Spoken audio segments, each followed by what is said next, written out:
I'm so excited to chat with my good friend, Georgina 𝐆𝐞𝐨 today on the Awaken Feminine podcast. Georgina is the founder of Find Your You, host of the Writing Your Best Self podcast, as well as a messaging mentor, intuitive writer, and creative muse. She empowers impact-driven entrepreneurs, creatives, and visionaries to amplify their unique voice, vision, and vibe so they can share their soul's message with fearless visibility. And I know she has so much love and wisdom to share with us today. She's joining me all the way from England. Welcome to the show. Oh, thank you so much for having me. I'm excited for our conversation today. I am super excited for our conversation today. But before we dive in, I always love to ask my guests this question. What is your definition of an awakened feminine? Oh, okay. That's a cool question. So my definition of an awakened feminine, well, this is for sure something that I'm still in the process of exploring. And I think for me, it's that reconnection with that feminine energy within and starting to break out of some of the more masculine traits and step more into the flow and the creative expression and tuning in deeper and deeper to that voice within so that you know who you are and then you can be who you came here to be. That's what I would say. That's a beautiful definition. Thank you for sharing that. And I think it's always is an ongoing process, awakening the feminine, where we've been programmed with the masculine energy and the way of being for so long. I think it's just forever awakening, and we're forever awakening. It's never ending, I think anyway. Yeah. I agree. Yeah. So Georgina, can you please share with us a bit more about who you are and why you do what you do?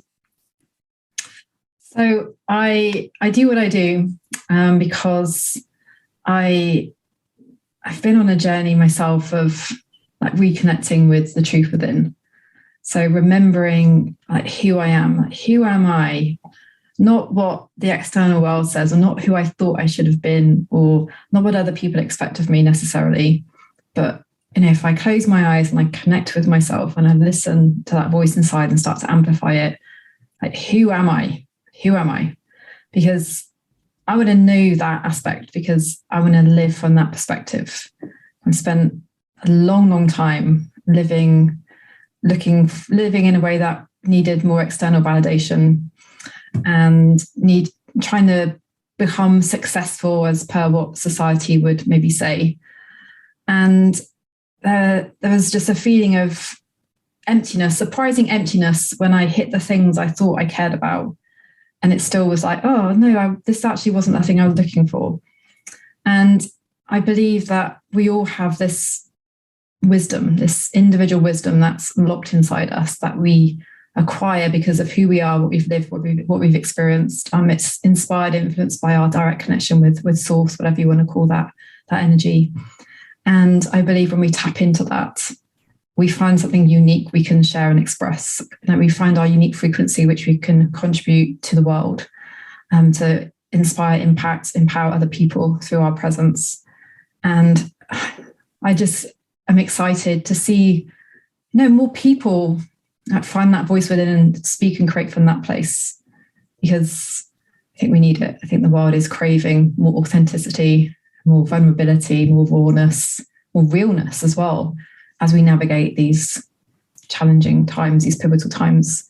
And so I've just always loved connecting deeply with people, opening people up, discovering things about them. Very curious person. And I think there's lots we have inside that we maybe are scared to share or weren't sure we could share or should share. And so that's what my work really involves, is helping people, guiding people back to that knowing within, and gaining the confidence to share from that place. I love what you do, because like you say, we need more of that, more people being able to tune in and really discovering who they are, rather than all the external labels that are put upon us.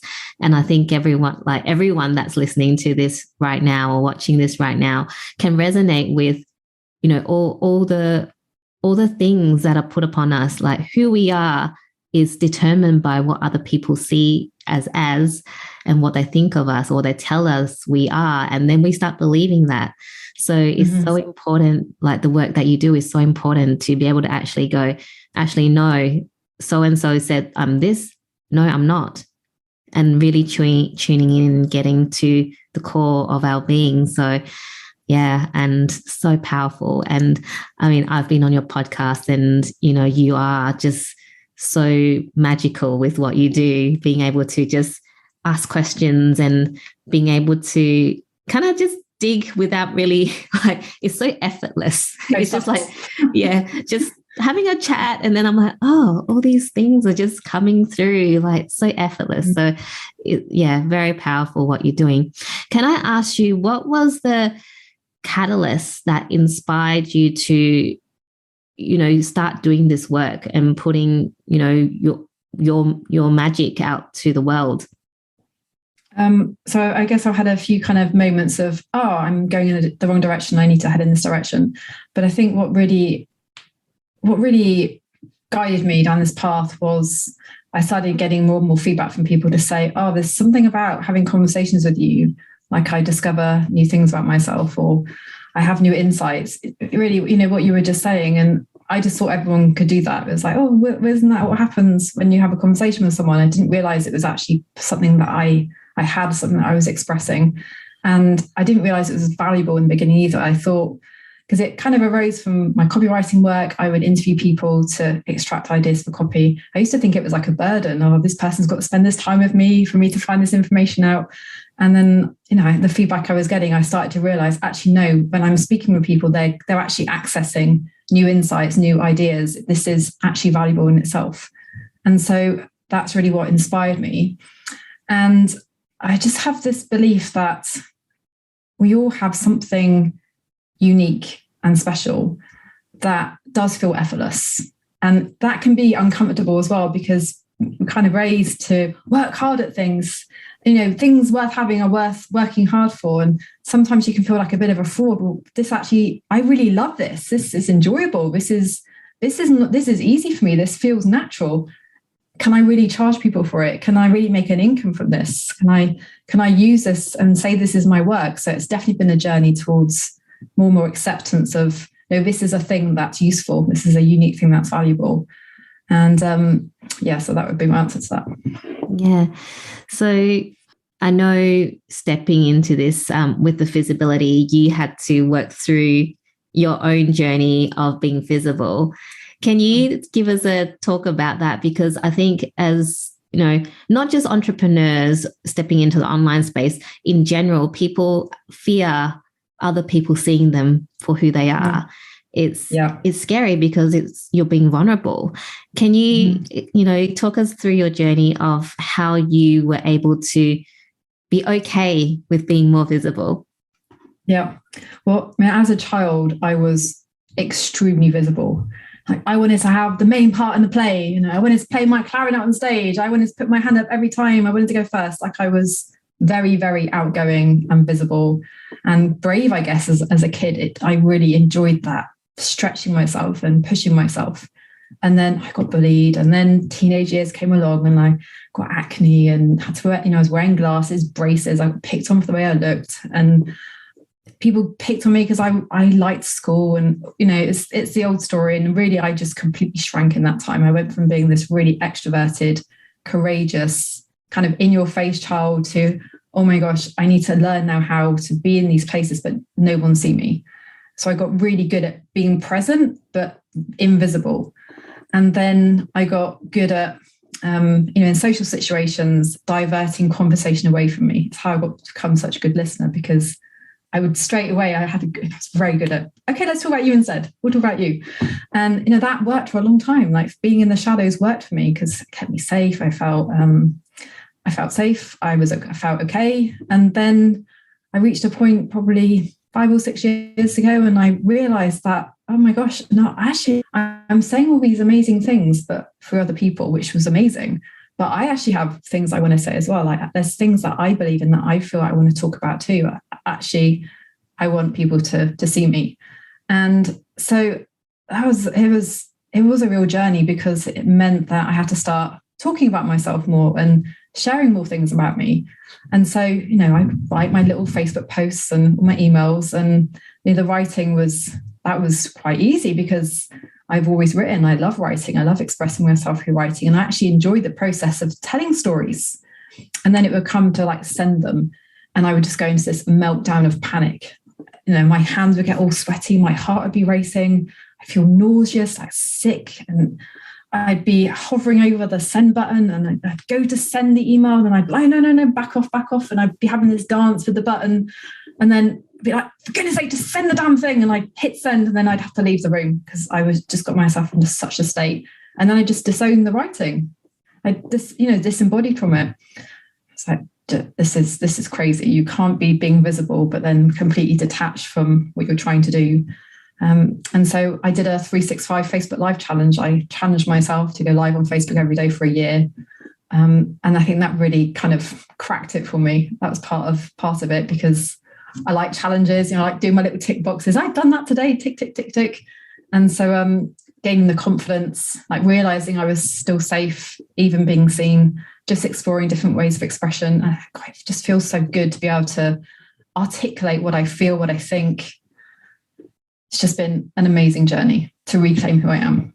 Yeah. So I'm brought back that child, and she was desperate for me to bring her back. Like, she wanted that visibility. She's been calling for it for a long time. So it's been quite an inner journey, inner child healing process as well. Yeah. I love that story. And, just speaking to you, all the times that I've spoken to you, we've done lives together, I've been on your podcast, I've listened to you speak to other people. You wouldn't have a clue that you had so much fear before of being visible. It's just so natural. You're so articulate in your speech, and you come across so confident, and it does take work. Some things do take work, and you did it, and it's paid off. Yeah. Can I ask you, do you remember around how long it took you before you, like with your 365 challenge, before you actually felt okay with just going live and just speaking? Because I would imagine, because I know from my experience, I remember the first time I was like doing videos, and I took it like 10,000 times before I would even like post it. And then I remember one day I just went, fuck it. Just gonna go live and just whatever. And then from that point on, I was fine with going live, because I just got so frustrated with like retaping it because it wasn't perfect. So for you going live from day one, like what was it like, and how long did it take you really to start feeling comfortable? So what I did initially is I'd write a script. So I was like, okay, this is the thing I want to talk about. I write a script, and I would, try to be reading the script and try and look natural at the same time. So having the confidence that, right, I'm going to know what I'm going to say because I've got it written down, that helped me to start with. And then similar to you, it got to the point of, this is taking too long now. Like, what if I just took bullet points in? And I'll try that. So I come up with a theme, and I'd write bullet points, and that would be enough to prompt me. And then it was like, okay, how can I stretch this even more? What if I just take a topic in? So then I'd take a topic when I felt more comfortable. And what I started to find, which was amazing, was that when you're in the energy of the moment, like something shows up. Somehow the stuff that you've embodied, that you have access to it when you need it. And so that live energy of, right now I've got to speak. And it really helped me to make eye contact with myself. Like, eye contact's a really big thing for me. So being able to look at myself and make eye contact with myself and talk to myself, that really helped. It's like, oh, okay, I'm getting a bit better at this now. What if I just hit live and see what I'm going to say? And then I would try that. So it was almost taking off the stabilizers. Like, when I learned to ride a bike as a kid, had the stabilizers on to start with. So I had these little guardrails to make me feel safe. And as I got more confident, I would just take away other things. And I think that's been the biggest takeaway from that whole experience, is when you trust that you actually know stuff, you'll know what to say in the moment. There's not very much that can catch you out, because you'll find something within to say. And that's been like amazing, like learning to create with the energy of the now, rather than having to bring a preconceived idea every time. It's opened up so much. And it's similar to what I find with my conversations with clients, for example, is that space of conversation, even if it's just with yourself. It's one of the reasons I love journaling. If you're just curious, what am I going to say now in answer to a question or in answer to a topic? you'll probably surprise yourself with the wisdom that actually flows out. And then it's like, I've got this great content ideas or book ideas or program ideas. It's very powerful. Let's talk about journaling, because that's a big thing that you do. Can I ask you, like, everyone journals a bit different. So do you mind sharing with us like how you journal? I mean, you mentioned a little bit, but like, do you have a specific way that you journal, and how has journaling impacted your life? So I would say I kind of first started journaling probably in the 1990s. So I was 15, let's say. So I've actually got a decade's worth of journals for the 1990s. So between the ages of 15 and like 24, something like that. And back then it was literally a place where I could offload my emotions, because I was quite lonely back then, very insular, very isolated, couldn't express myself to anyone. I could to myself in my journal. So it was a real outlet, a way to just dump how I felt and see myself in a way. So that's what it was like back then. Like nowadays, what I find for my journaling is I use it as a tool to really connect with myself and hear what I'm trying to say. So often I'll just I start with like a thought. I do stream of consciousness journaling, really. That's my favorite way to do it. And so I come in with an idea and I start writing, and then just see where my feelings and thinking takes me. So I find it really powerful for processing an idea, or like I'll often close my eyes because that's how I connect best with myself. And sometimes I might see an image or get a sense of something, and I can explore that. And what I love about journaling is if I try to keep things just in my mind, I get a very limited perspective of what I'm seeing. It's like my thoughts are these big balls of wool that just roll around in my head. Whereas when I journal, it's almost like the pen is this hook that can catch on to the end of that ball of thought. And as I'm writing, that thought spreads out, and suddenly I can see everything that's contained in it. And as I've taken that ball out, there's room for something else to come up. And, sometimes I write and I'm like, wow, this is really cool. I've written something really, like amazing here. Maybe I'll share this. Or sometimes it's like, I don't actually know where this is taking me, but we'll just go with this. We'll go with the flow. And what I think my biggest distinction is, when I made journaling just something I did because I enjoyed it and because it was a way of expressing and connecting with myself, it took on a different meaning than like, don't do journaling because people say, oh, you should journal because it, makes you better, and put it on the to-do list and then just tick it off. Don't do it for that reason, because it will feel fake. It will feel forced. You won't get the insights you want. But if you're looking for space to have a conversation with yourself, like to develop a relationship with yourself and get really curious about yourself, like there's no better place in journaling to do it, in my opinion. It's just fantastic. Yeah, I love that. Okay, morning journaling or nighttime journaling or anytime journaling? So for me, I tend to journal when I come back after the school run. So I've got 3 children. So once they're where they all need to be, I'll usually start my day with some journaling. But if I've had if I've done some training, or if I've had a session, or if I've had a conversation with someone, or if something significant's happened, I'll often journal at that point as well to process my thoughts. I think I do sometimes have the intention of journaling in the evening, but it doesn't tend to work quite so well for me. I'm definitely more a morning person that way.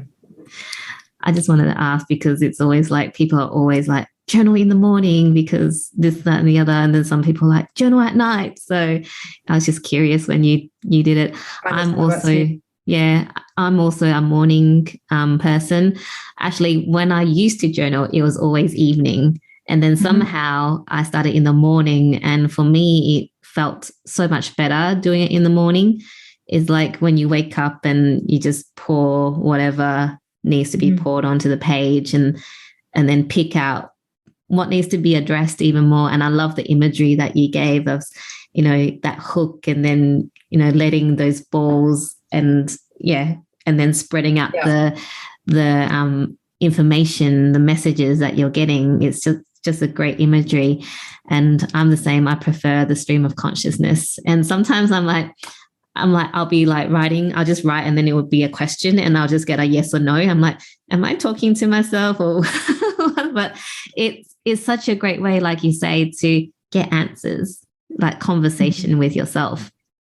Yeah. And I think, the reality is if we're really honest with ourselves, most of us know that we know the answers.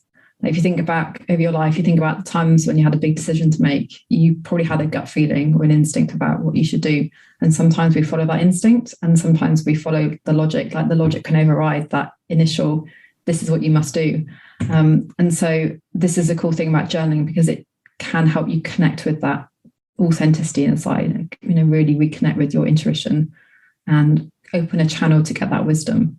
And I think back to over my life, some of the things I did, and I knew I shouldn't have done them, but it was like the sensible thing to do or the right thing to do. And, you know, it was what it was. I couldn't go back and change it even if I wanted to, but I wouldn't.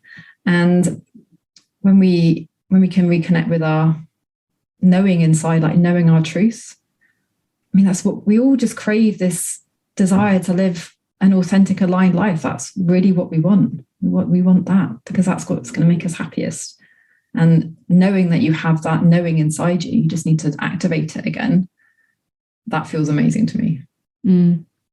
Yes, it does. It feels amazing just hearing you speak it out, because it's truth. I want to ask you, because of the work you do, you are helping, you know, people to really step into that vibe, to really, you know, get their soul's message out. So journaling is a great way to connect with yourself. Are there any other tools or tips that, you know, that you do with your clients that help them to really tune into the soul's message? Yeah, so conversations, really it's space holding. If there was one thing that was a thread that flowed through all of it, it's for sure it's space holding. And so conversation with the right person can be really powerful, because there's something about speaking into a space with someone who's really listening, and not just listening to speak, but they're listening so that they can reflect back to you.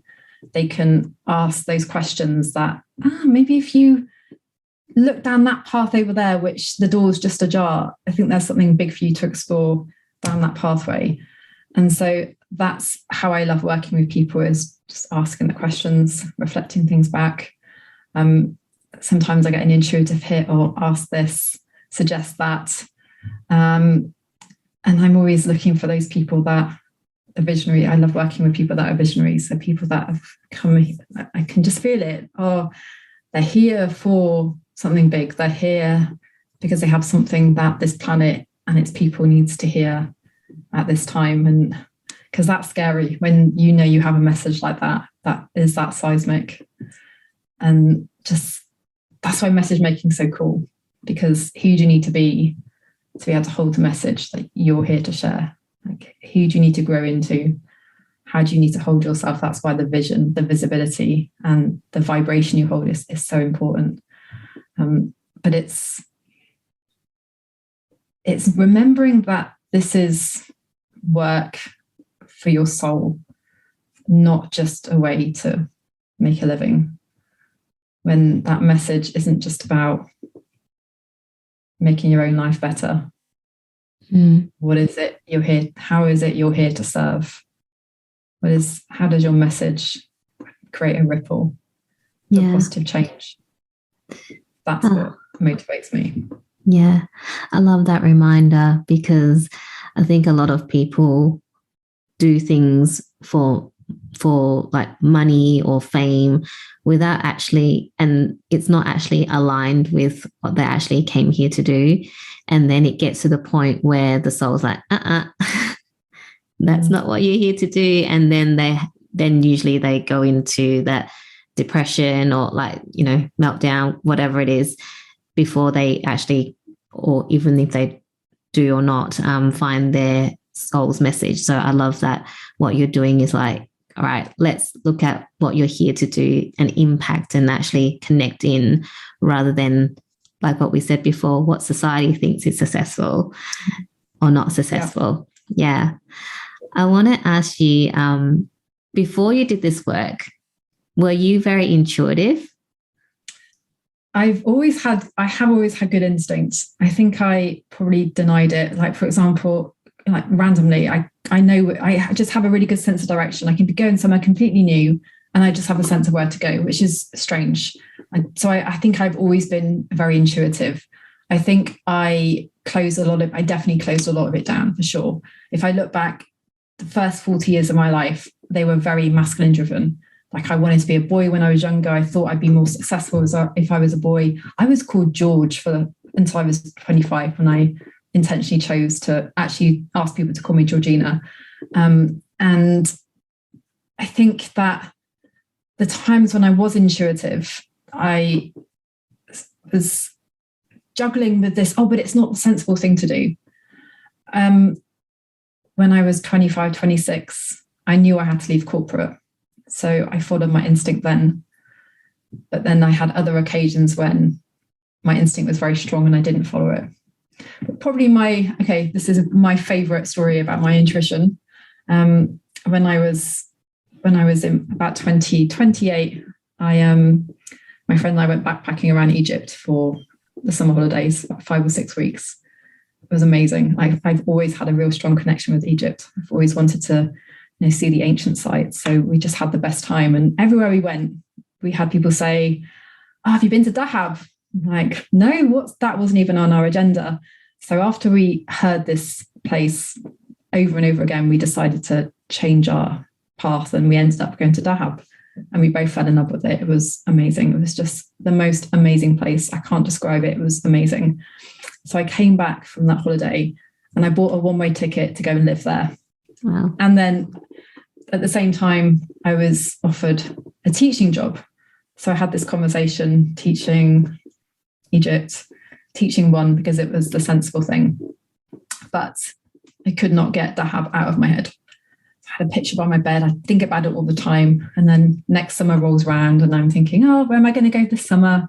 All these places came up. I never go to the same place again, ever. That's just not what I do.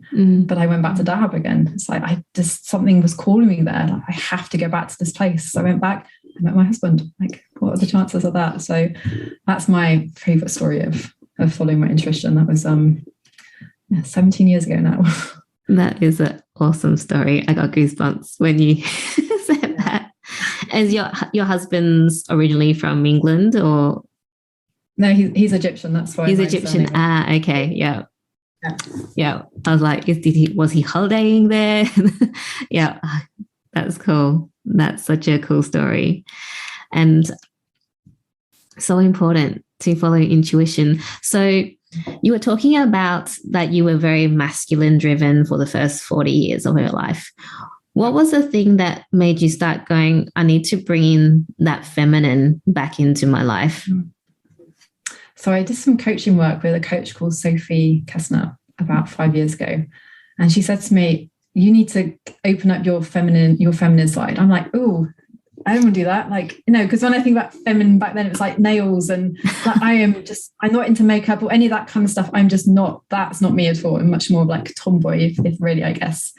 And she said, you should read this book called Rise, Sister, Rise by Rebecca Campbell. I'm like, all right, then I'll read the book. Okay, I'll read the book. And I read the book and I was like, oh my gosh, I get it.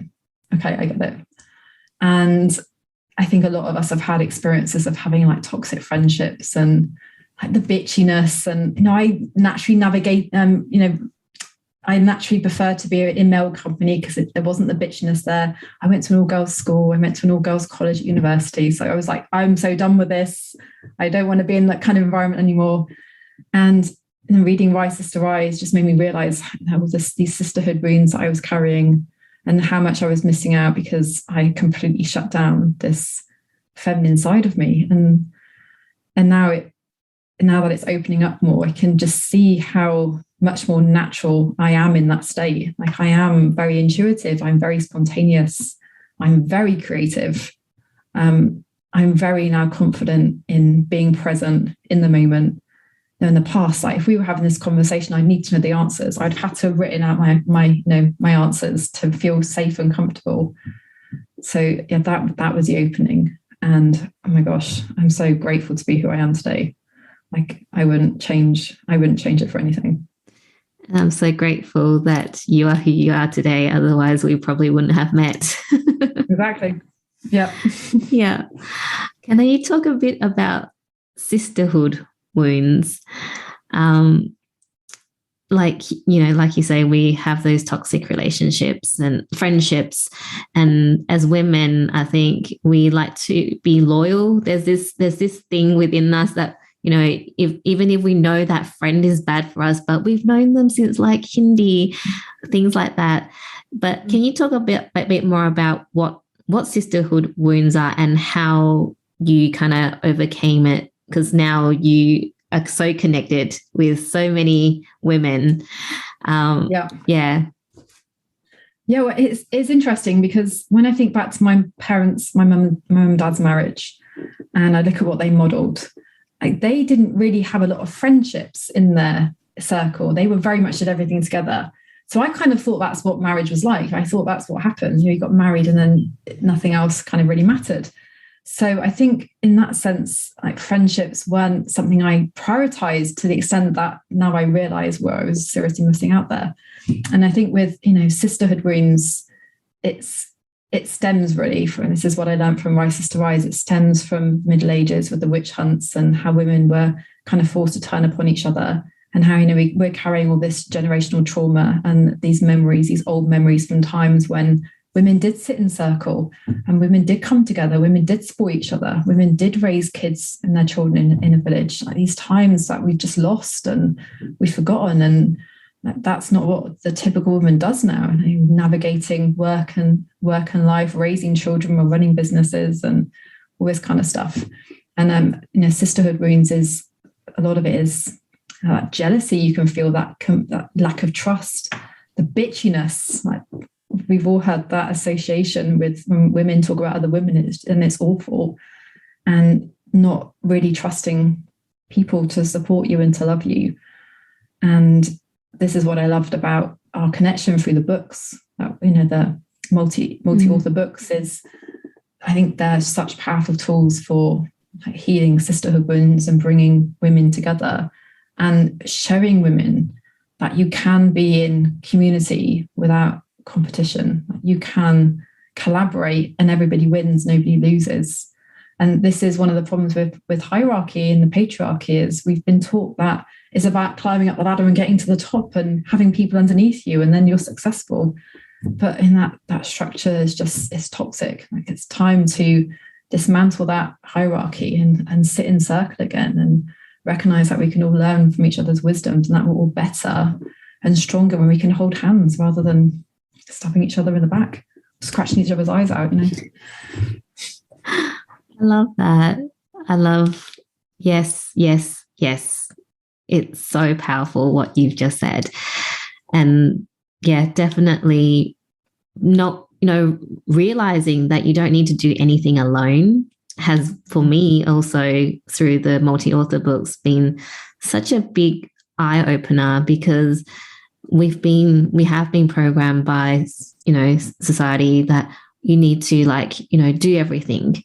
And, you know, to be the superwoman, you know, you need to do the mumming, you need to do the business, you need to run the household, you need, you know, all the things, be a good friend, be a good daughter, to be, you know, the you know, desirable to be a good person. But what, you know, like you said, like we used to sit in circles. And I mean, there's a saying, it takes a village to raise a child.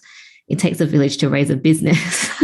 It takes a village to just raise each other up, you know? So I just love that, you know, that you've been on this journey and realizing now the power of sisterhood, and you are, you know, so supportive of other people. I mean, all the work that you do is just amazing to support other women, you know, not just women, there's also men in there as well, like Brad, our good friend Brad. Yeah. He's part of the sisterhood.